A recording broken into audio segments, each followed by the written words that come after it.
Кымбаттуу достор, Кыргыз Республикасынын президентинин демилгеси менен РСК банктын аталышы элдик банк болуп өзгөрүлдү. Юстиция министрлигинен кайра каттоо жолжобосун бүттү. Жаңы аталышка өтүү боюнча иш алып баруудабыз.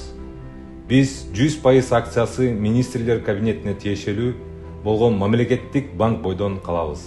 РСК банктын бардык активдери жана милдеттенмелери элдик банкка өткөрүлүп берилет. Чыныгы элдик банк катары биз өлкөбүз үчүн өз ишибизди күчөтөбүз. Жана 2023 жылы баштаган санариптик өзгөртүү процессин улантабыз. Биздин максат ар бир кардарыбыз үчүн салттуу да, инновациялык да банк продуктыларын жана кызматтарын алууну жөнөкөйлөткөн финтех экосистемасын түзүү.